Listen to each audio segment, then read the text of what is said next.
Welcome to the real journey of the entrepreneur. The journey of any entrepreneur begins with a decision, then writing down your vision, then the execution of that vision. It is not for the faint of heart. It is for those who understand how powerful your mind is and that you can truly create the life that you deserve. It does require a unique formula that includes belief in yourself, a lot of consistency, connecting with an OG, a lot of tears, missing out on a few events and things, and taking a whole lot of risks that will allow you to see your vision and dream come to pass. This journey of the entrepreneur is from the perspective of a wonderful mother, a business owner, whose goal is to break generational barriers and normalize the process of wealth building and financial wellness through entrepreneurship, all while creating a social and give back along the way. I am sharing this journey with you and invite you to share this process with me. Let's do this together. It's my own, but you have to feel comfortable to own it. Yeah, absolutely. Right? I will always support you. Thank you.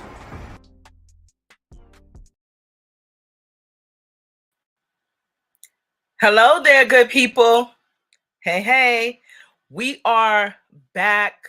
We are back for, guess what? Season number 3.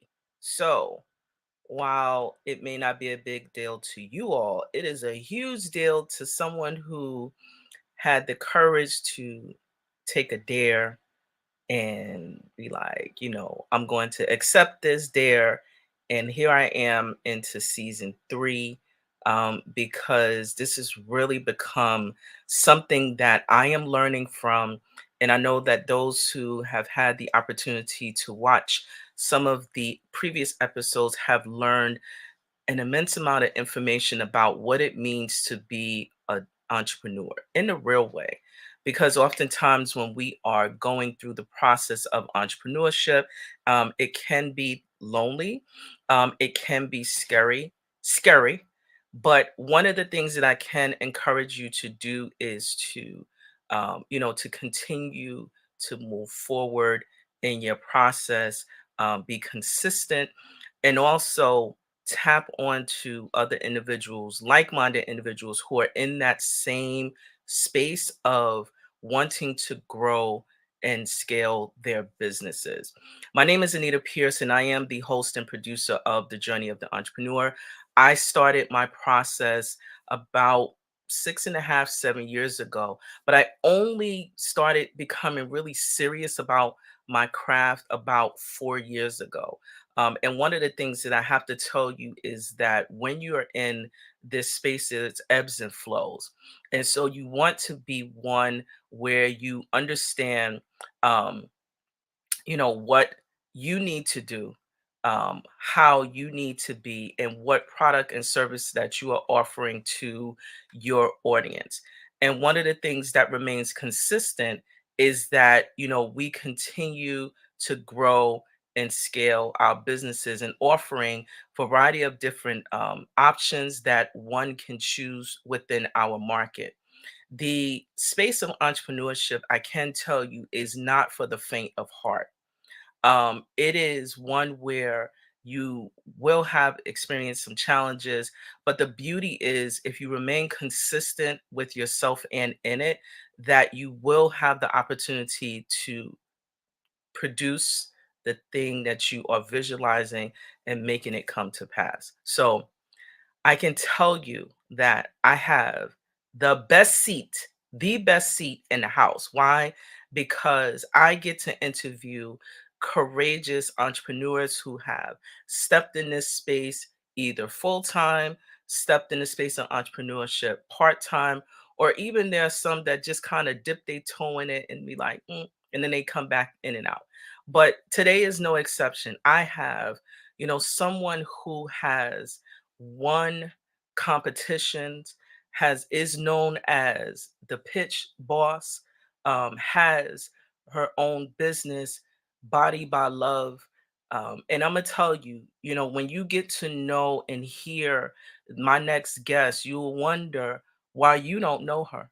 And I can assure you that by the end of this episode that you will be purchasing a lot that is on her page. So, without further deep in introduction, I'm going to start by saying, hey there, Camille, aka the Pitch Boss. Hi, Anita. Thank you for having me. I'm so excited to be here. I'm so excited to have you and to learn more about your business and what you do. I'm just going to jump right in, right? And start Yeah, definitely. with one, who are you at this stage of the game? Wow, that's that's a big question, Anita. I am, as you said, an entrepreneur, of course. Pitch Boss have won over $100,000 in pitch money. But I would say I'm a seasoned entrepreneur, I think, at this point. And I'm also now the director of the Brooklyn Women's Business Center at the LDC. And we can talk about that later. But I think, in the true sense of the word, I'm not trying to say I'm a perfect entrepreneur, but over this past decade, I've made a number of mistakes. And I think I feel better about where I am now than where I started. So I'll leave it at that. So tell us specifically, you have Body by Love, sizes 12 plus. Like, why did you start this business? What did it look like for you? And tell us in depth what exactly it is. Definitely. So at Body by Love, we offer apparel and accessories that build confidence in plus size women, enabling them to live a beautiful life. So before it became Body by Love, it was actually called Pop Up Plus. And to give you a little background on that journey, I went to Oberlin College in Ohio. I was, like a lot of Jamaican born or West Indian or immigrants, I should say, your parent boy, you're a nurse. So I went to Oberlin College as a neuroscience major, believe it or not. I was going to be a brain surgeon at one point. And then had a really tough time in college. I had a really tough time getting through the sciences. I didn't love it like I once did in high school. And I switched to environmental science at one point, and I finally settled on economics and African American studies. And African American studies was really my major, but the economics classes fueled me. And I remember thinking to myself, I really love fashion. Why not fashion? And one of the things that I used to do often was go to like our little local mall near our college, but there was never anything for plus size women, never anything. Like, and at that time, I was a size 12. And I would go into different fitting rooms and cry and sob.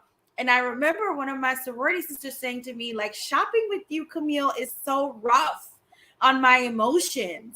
And that year when I was graduating, I'm like, you know what? I am going to solve this issue. This is going to be like my life's work. And I left Oberlin College to actually start working with Lane Bryant, which is one of the top plus size retailers still to this day. And that's where my career started from there. And I decided to use that career because they always tell you get experience when you want to be an entrepreneur, right? And so I used that career to then walk to begin this entrepreneurship journey that began as Pop Up Plus, a pop up shop at the time for plus size women, and now has evolved into Body by Love. Okay. So where do I Was that go? too much? No, but where do I go? No, that's actually great. So when you started, right? So it was based on feeling a need, right? What did your startup Yes. cost look Yes. like in year one? Wow, my startup costs, and I want to tell every entrepreneur this: start small.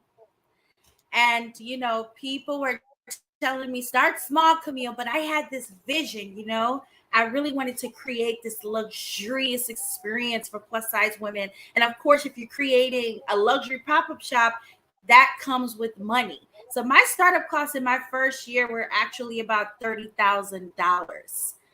And I used some of the Power Up Brooklyn Business Plan competition. Actually, I won that to help me in my startup costs.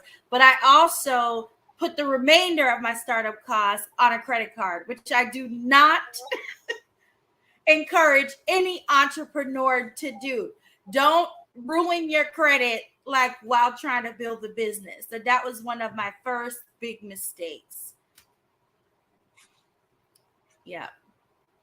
So, okay, so then that means that your lesson was that you needed to create an operating budget and gain additional resources in the beginning, as I hear.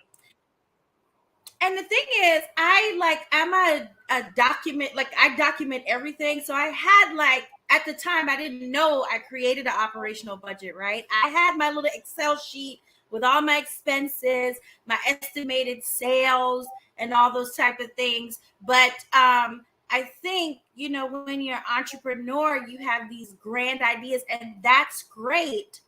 But you really, really need to focus on, how can I do this the simplest way possible, the cheapest way possible, and still kind of test what I'm doing? Because my pop-up shop got featured in the New York Times style section. At the time, Perez Hilton was big. He featured my pop-up shop. But all of those marketing features did not equate to sales. So that's really where I went into debt. Even though I spent that money and was very calculated about how I spend that money, I didn't even break even through the sales. I was actually about $9,000 in deficit from the first pop-up shop. So that's another lesson, Anita. And that's why you really gotta start small. And for the entrepreneurs listening, don't let anyone hate you for starting small. If you have one product, try that one product, test that one product, sell it everywhere you can, and get like a following going and traction, and learn everything that you need to learn, and then branch out. But for me, this pop-up shop had all these different imported styles that came from Australia, Europe, and people came and they had a grand time, but they did not shop as much as I anticipated. Okay. So I want to dig a little bit deeper, right? And so you had a lot of buzz, right?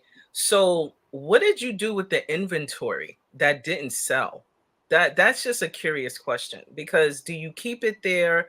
Do you put it on sale? Like, what do you do with it? So at the time, this was in 2009, 2010, sorry, online was not big. And that was also a missed opportunity for me as well, because several people said, Camille, consider going on eBay or going online. And I was like, online, plus size women want to shop in person. And that was the other lesson. Camille, always be ahead of the market, always have a few vision of where the market is going, so you can determine where you want to move the business. So it was not that I should have stopped doing pop-up shops. It was then at 2010, I should have immediately integrated a small online strategy. Again, we're doing small, we're starting small, and then unload that inventory. But what happened was I got stuck with a lot of that inventory. I was literally begging people at one point to take it. I was, whenever I would do my future pop-up shops where I made a little bit more money, I would have like a clearance rack with this inventory. And that first couple of it wasn't a couple of pieces, but that first lot of inventory, Anita, that I could not get rid of, I don't think I fully got rid of it until maybe 3 or 4 years later. So that's how long it took me to kind of cycle through that inventory. Gotcha. Yeah. And so one of the key things that I hear is, starting small, really testing the market before you invest heavily into the business early in the beginning stages, Yes. and make sure you stay, and stay ahead of the market in terms of, if there's something that doesn't exist right now, try to maximize on it, and see where your business lands. So, what marketing strategies did you use? Oh my goodness, so many. So at the time, Facebook was just getting started. Like I started my business at the dawn of a lot of things. Like Mhm. Facebook was really at the time, I think you had to have a college email to Yep. join Facebook. So, I used my contacts there. I reached out to everyone. Like if any writer wrote a story about plus size, I reached out to them and told them about the pop-up shop coming up. I did a lot of PR outreach. I outreach to influencers. So Mm. back then it was a new thing, right? People were excited to feature it. Now it would be a little bit more challenging because influencers have a cost, right? Many of them are very expensive at this point. So now I think the lesson to take from my marketing strategy is that look at the marketing mediums that are out there right now and see if you see any white spaces. And that means white spaces means opportunities for where you can develop an innovative marketing strategy. So if you can't afford influencers, is there someone else in the market like a big spokesperson who are not even big. Let's not always focus on big, right? But a spokesperson who is not really an influencer but carries some weight. Can they co-sign on the product, or can you get them to speak about it? You really have to be very creative in this current marketing climate. But back then, it was kind of like the Wild Wild West. I built my own strategy. I reached out to, all these different influencers. And once influencers started to write about it, the New York Times got in touch. I was featured in The Cut NYC. I mean, so it kind of spiraled from that initial feature from influencers. But definitely now the strategy, it's not that you can't use influencers, they just tend to be very expensive. You really just need to look at the marketplace and see where you can get it out there, but cheaply. I'm all about cheap now, Anita. It got to be done cheaply. or let me not use the word cheap, more affordably. Yeah. No, it's budget conscious. That's what I say. Yeah. It's nothing. It's budget conscious because a lot of There times, you like, go. That's the word I'm going to use. especially when you are in the first, like when you're first starting, unless you have a serious cash injection, it is best to be managing your expenses as gracefully as you can, because things Exactly. cost, and you want to be able to, as you start to make sales, divide the cost into paying yourself, because a lot of us miss paying ourselves the first year, 2 years. I know I did.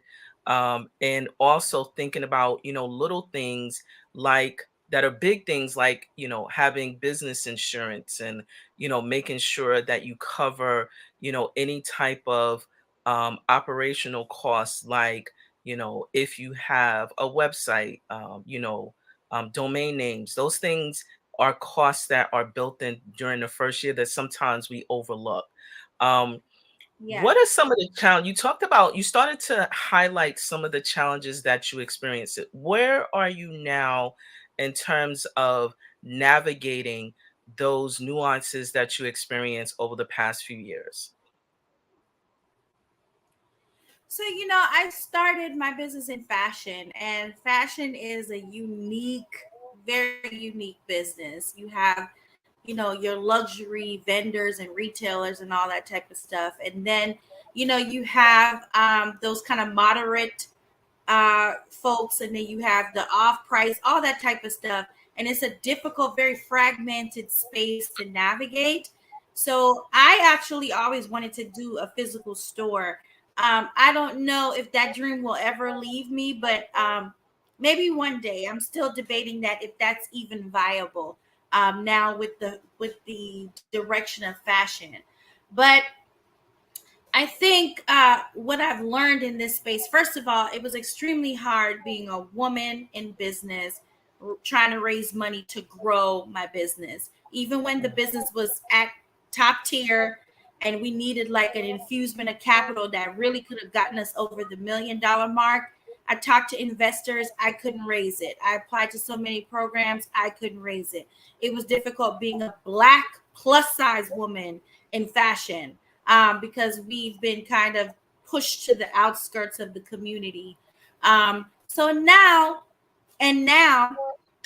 with the internet and Facebook, everybody can open a fashion boutique now, right? Like you can find some of the suppliers I used because that's an important point to make, Anita. I went from reselling product to manufacturing my own at one point back to reselling.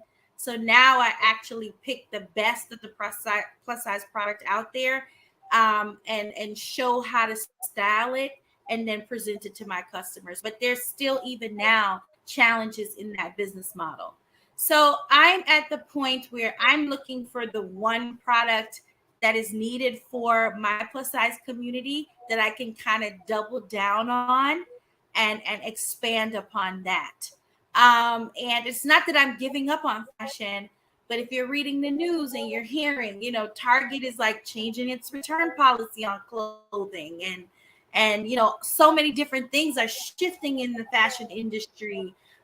People are changing the way that they spend their money. They're not spending that much money on clothing anymore. They're spending much more money on experiences. And so all of that, even though I'm not yet $1 million business, that affects me. The macro affects me at a micro level as an entrepreneur. So I keep my pulse on all those trends.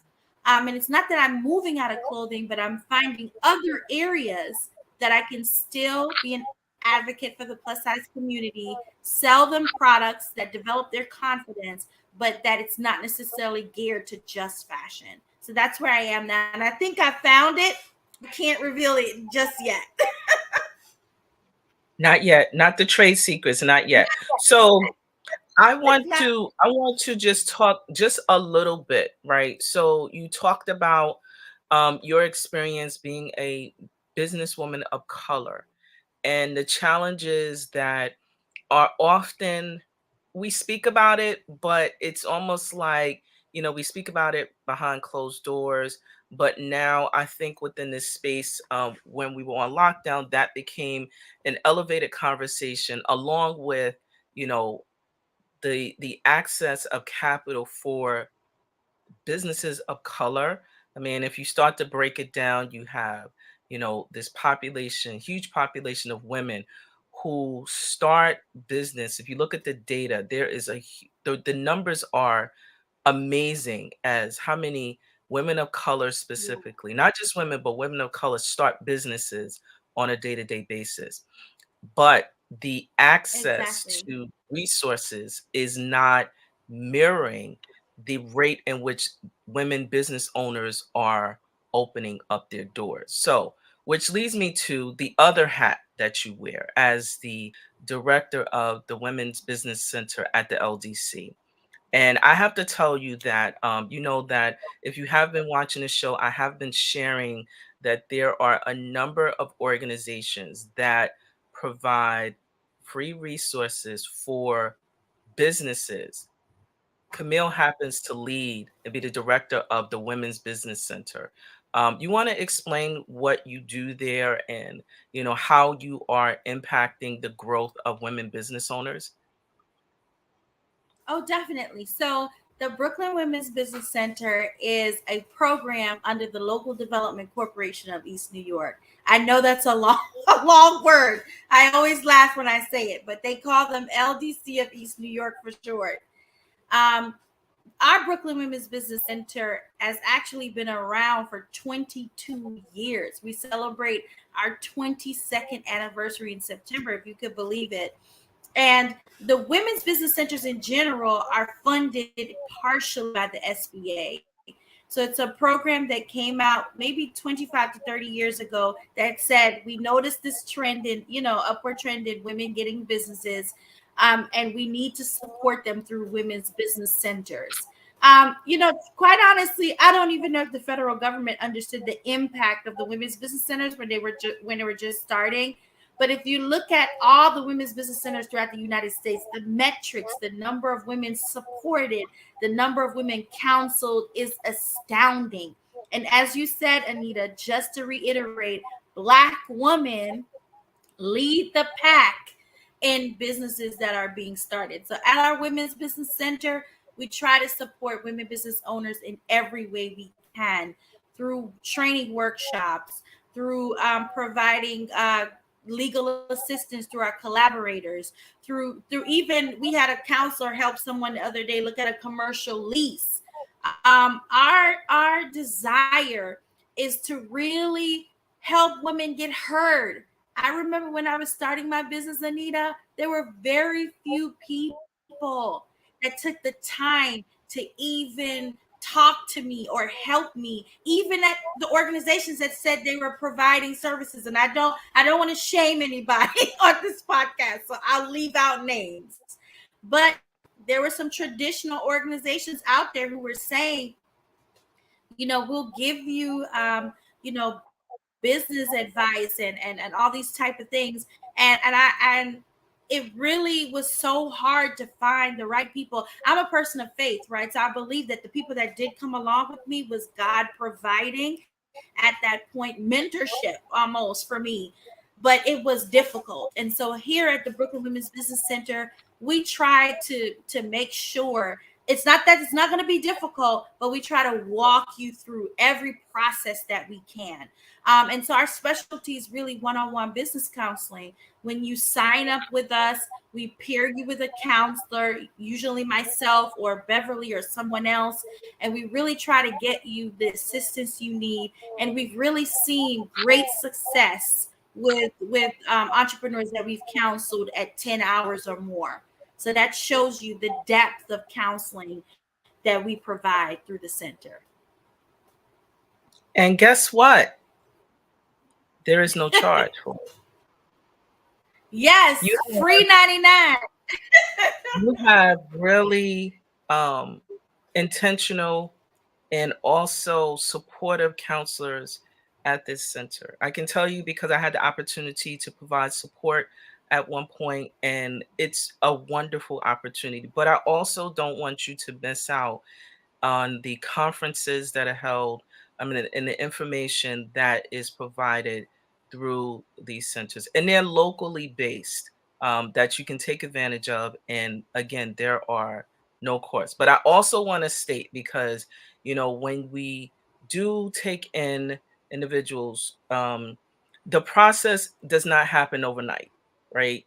So you Yes. have to be patient, unless you're paying for counseling services. It looks a lot different, but I can tell you the value when you're working with someone who believes in your product, helps you navigate through things. You will become successful if you take advantage and, be intentional about your own process. Some things, as I did it, I actually was a client of the Women's Business Center. That's how I got my pathway, right?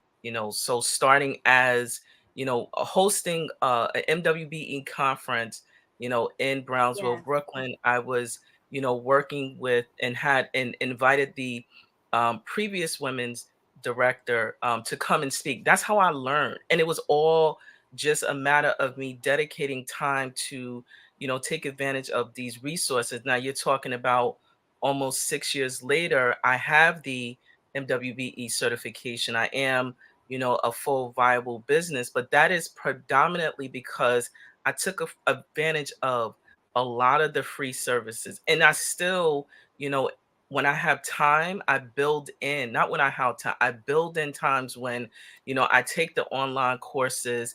And yes, it is a challenge, but I know that these services are available and that if I go somewhere else, there will be, a couple of thousands of dollars. And sometimes my budget may not lend to me getting access to these resources. So, do it. I did it. I am a living testimony that these services do work, and it just costs you really your time of investment. So do it. Do it for the culture. Definitely. And Anita, just to reiterate, like you said, we have so many requests right now. I think we even have 30 pending requests. So it does take time, right, to get a counselor and to move people through the process. But I just want to reiterate to the entrepreneurs listening that we've seen the greatest success with the entrepreneurs, like you said, Anita, that do the work, take the time. Over 10 hours of counseling. That's a lot of time and homework that we send you to do, and so many things. So it really is, time is required, and a commitment and investment for this entrepreneurship process to really work for you. And so I don't want to tell you to go, but I want to wrap up with some realistic tips that you yourself can share for one who desires to open up and enter into the space of fashion, or those who are just curious about this space of entrepreneurship. What can you offer them? Oh Lord, Anita, how much time do you have? We got it. We can make I it work. I would say start where you are. Social media, Anita and I discussed this briefly, will tell you lies about like all these entrepreneurs making thousands of dollars. And I would say 90% of it is not true. There are a lot of people out there, yes, making money. Well, let me not say a lot of people, a small percentage who develop like this social media life and become influencers and blah, blah, blah. But the true entrepreneurship is tough. It takes emotions of steel, and you just really got to be determined to do it. So one of the things I say is start where you are. If you have an idea for something, write down the idea, write down measurable steps that you can complete. Seek counseling. Start small. If it's a new idea and you don't have experience in that area, seek out some place that you can get 1 to 2 years of experience. And I'll just insert a caveat there. I had a lot of people telling me to get experience, and I stayed in fashion 15 years getting experience, and that was great. But that was also a way that I delayed my vision out of fear. So be careful with that too. That's why I'm telling you, start where you are. Start with one product, right? Or if it's not a product you're doing, or it's a service, start with something small. Master that. Become a master at that. And master it in such a way that people are recommending you to other people.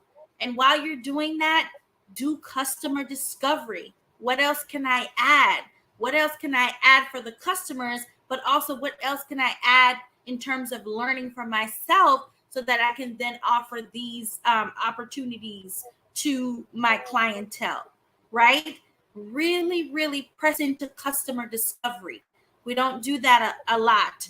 We start with, yeah, I got a skill. I can do hair. Let me just open a hair boutique. But is that the need? Is a hair with all these different hair boutiques now? Is that the need? Like, really dig into where in the hair industry is missing. Is it a special type of comb? Is it a special? And you may think these things are small, but they're not.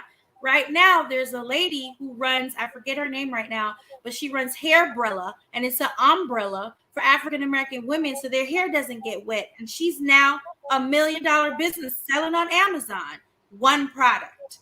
So that's why I don't want you entrepreneurs, if you're listening, don't overthink this.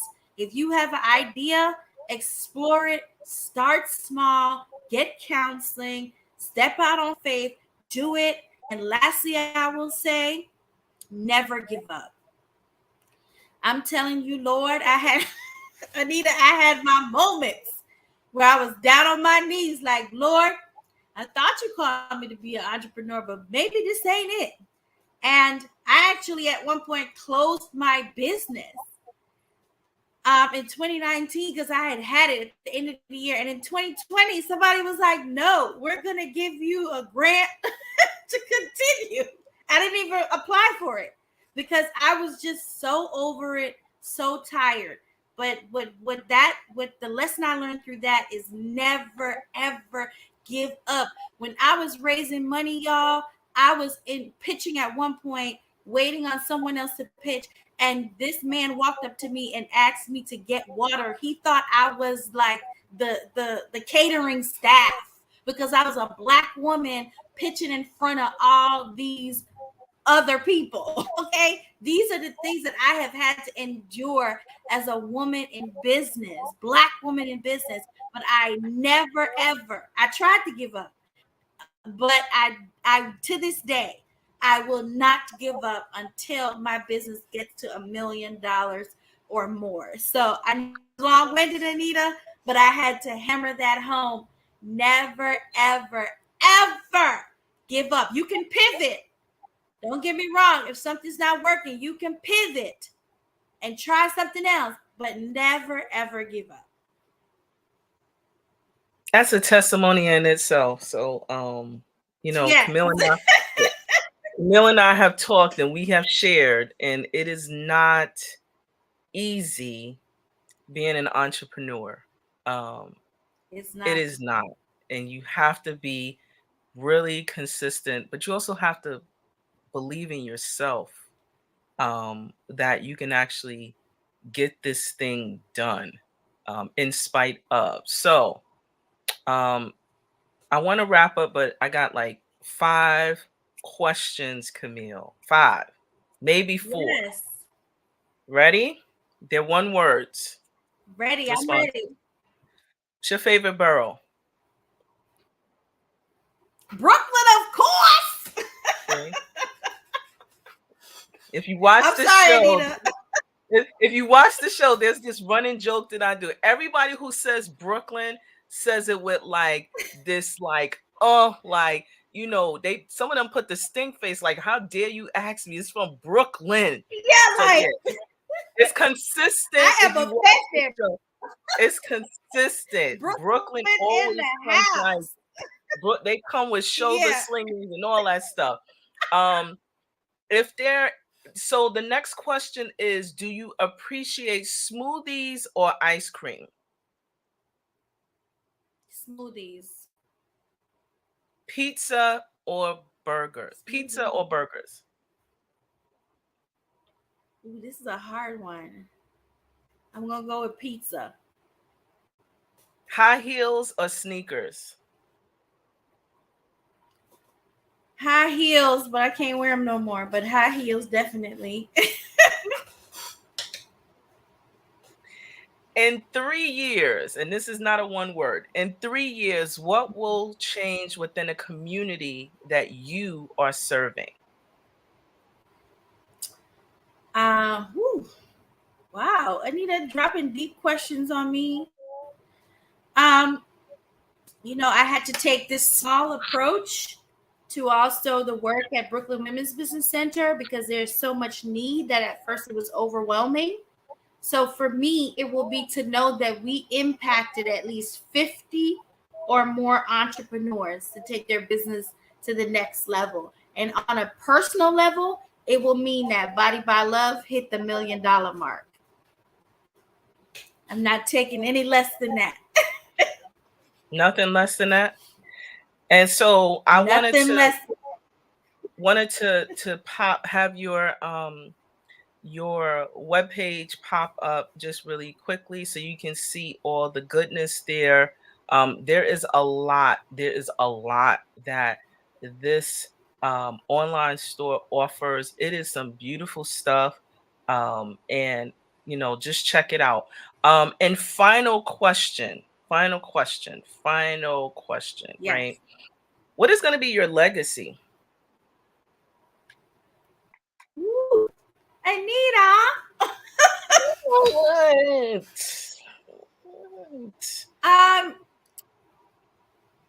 I'm not gonna cry. Wow, I feel like I'm getting teary eyed.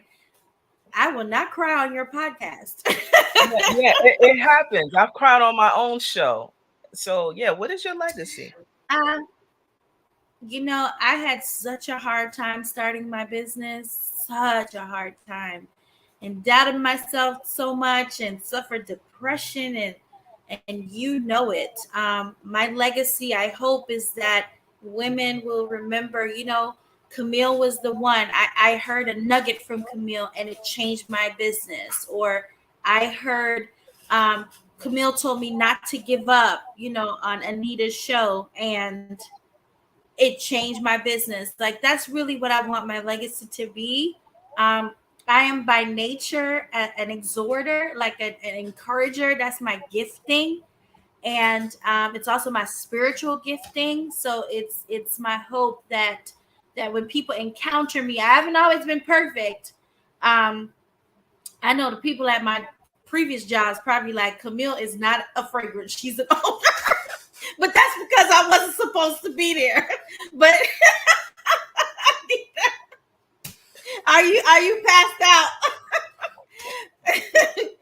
but but I'm just saying, I'm such a better person now. I acknowledge my wrongs, just becoming a better person is my mission. But most of all, I want my legacy to be one that I encouraged and supported as many entrepreneurs and people as I could have.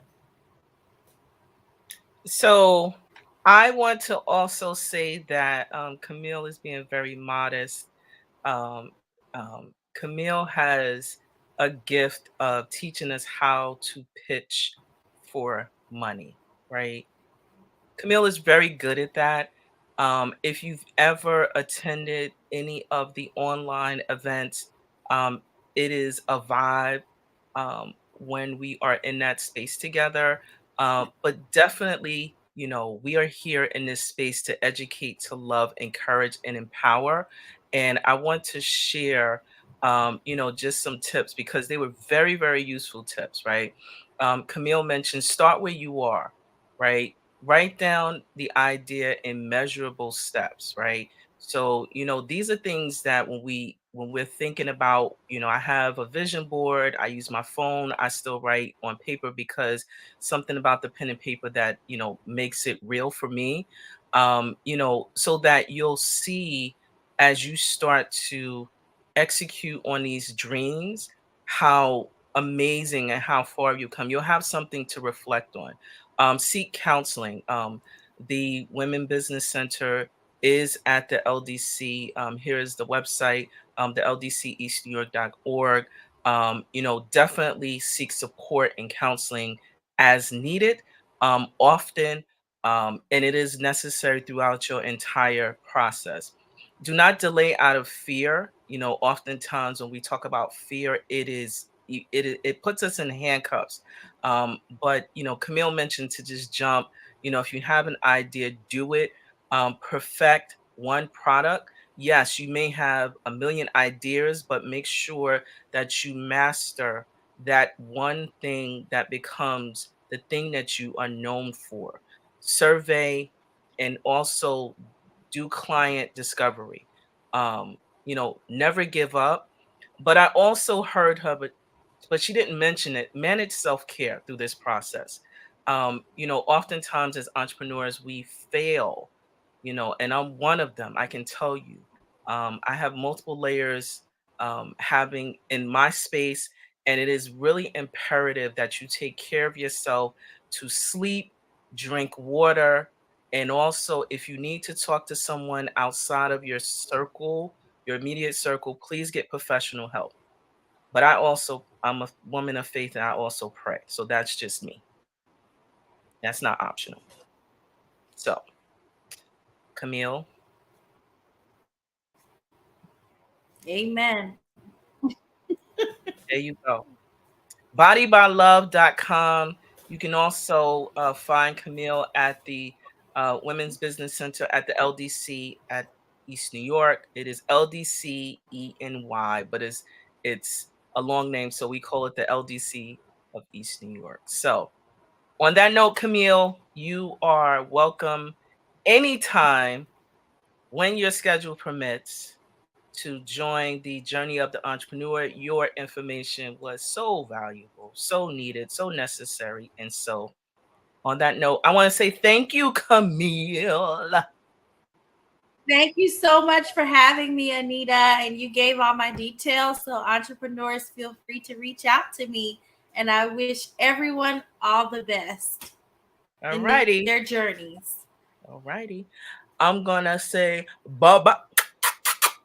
Bye bye, Camille. Thank you so Thanks much. for having me, Anita. All right. So, see how amazing, right? The opportunities are available to you if you take advantage of them. As I've been advocating and saying, there are a lot of services that you can take advantage of for free. You do not have to pay for everything when you are starting. But, the only indicator is that there is a delay when you are utilizing these services, but they are available and it's worth it. I'm a living testimony of it. So I want to also share the LDC, website. um, it is so it's an opportunity for you to take advantage of the services that exist there.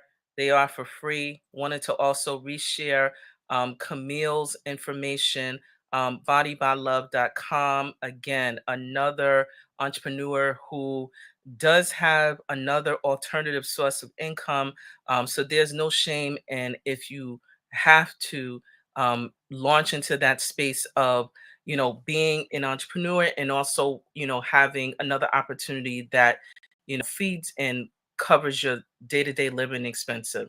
I also want to mention as well that there are a number of opportunity and resources that are available along with the LDC. Have mentioned that the number of chambers of commerce do exist. We have the upstate New York Black Chambers of Commerce. We have the U.S. Black Chambers of Commerce. We have all these chambers of commerce. There are so many. And if you are near one, tap into these resources, specifically as a business owner. It helps, right? Specifically if you're looking to grow and develop, and find one that works with and for your business, because all of them may not be aligned and may not work towards your business needs. I also want to mention as well, again, these are other resources, right? The New York State Business Resource Network is available. Definitely, this is New York City based, but check and find the local ones that exist within your state. They exist and are embedded within either chambers of commerce, economic development corporations. They all have, at least most of them that I've researched, have the ability to help you to support and help you to grow your business. And so, as I also mentioned, I have done work with the LDC of East New York through the Women's Business Center, but I'm also a SCORE mentor. So, if you are interested in receiving counseling, SCORE is available as well. In addition to, there are still grants available through the New York State Empire Development Corporation. So please make sure that you check out these resources that are available. There is no shame in checking out these available resources, either through connecting through your networks, watching this show. We, periodically provide information about grants and other resources there. So stay locked in and stay tuned, because there's so much that is offered and available specifically for small businesses. Want to also just plug 11375. If you are in need of our products and services, we are in a space of project management and working in training and facilitation. So please do check us out. We're on the social platforms at 11375. You can give us a call, and we'll be responsive to your needs. So, on that note, I want to thank you so much for taking time out of your schedule to join us here on the journey of the entrepreneur. We were really excited to have Camille step in and share her journey, her process, and it's a really good one. As we mentioned, a lot of times entrepreneurs, we're not starting off, you know, we don't have this great infusion of cash, but we have a heart, we have a dream, and we definitely want to be sure that we're able to feed our families and share our gifts with those who we love, which is you and the world. So, on that note, I want to thank you so much for joining us. Stay tuned. Please don't forget to like, share, and follow us on 11375 for the real journey of the entrepreneur. Thank you so much for joining. Welcome to 11375. My name is Anita Pierce, and I am the owner of a New York-based MWBE certified business consultancy. We focus on business education for startups, and we also connect mid-sized companies, corporations, community-based organizations, and government agencies to foster affordable solutions that will allow your business to flourish. We elevate the awareness of our communities with regards to financial, mental, and also economic wellness. Some of our services include project management, training and facilitation, stakeholder engagement, and also advocacy within the business community.